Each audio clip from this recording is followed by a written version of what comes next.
തിരുവാതിര. തിരുവാതിര നക്ഷത്രം മിഥുനക്കൂറാണ്.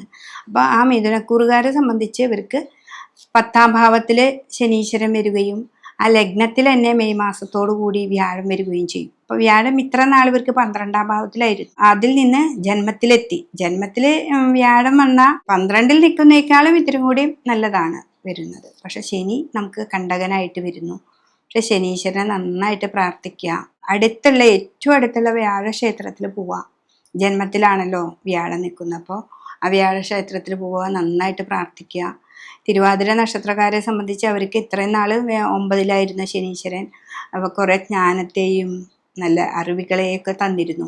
അത് ഒന്നും കൂടി പോഷിപ്പിച്ചെടുക്കുക. നമുക്ക് അതിൽ നിന്നൊക്കെ ഒരു അലസത വരും, മാറ്റം.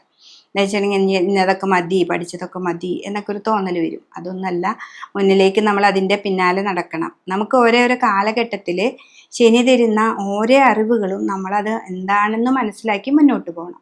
അപ്പോഴാണ് ശനീശ്വരൻ ഇപ്പോൾ കണ്ടകനായാലും ഏഴരശനി ആയാലും ഒക്കെ നന്മ തരുന്ന ഒരു ഗ്രഹമായിട്ട് മാറുള്ളൂ. 9ാം ഭാവത്തിൽ നമുക്ക് തന്നിട്ടുള്ള നല്ല വശങ്ങളുണ്ട്, അതേപോലെ ചിലപ്പോൾ ദോഷം വശങ്ങളും ഉണ്ടായിരിക്കാം. അപ്പോൾ ആ ദോഷം വശങ്ങൾ എന്താണെന്ന് മനസ്സിലാക്കി നമുക്ക് മുന്നോട്ട് പോവാം. പിന്നെ വ്യാഴം എപ്പോഴും സർവ്വ ഈശ്വര കാരകത്വമുള്ള ആളാണ്. അപ്പോൾ വിഷ്ണു ക്ഷേത്രത്തിൽ ആഴ്ചയിലൊരു ദിവസങ്ങളോ ഈ മാസത്തിലൊരിക്കലെങ്കിലൊക്കെ പോയി പ്രാർത്ഥിക്കുക, വിഷ്ണുവിൻ്റെ സഹസ്രനാമം ജപിക്കുക. അതൊക്കെ ചെയ്താൽ ഈ തിരുവാതിര നക്ഷത്രക്കാർ മിഥുനക്കൂറുകാർക്ക് ഏറ്റവും നല്ലൊരു സമയമാണ്.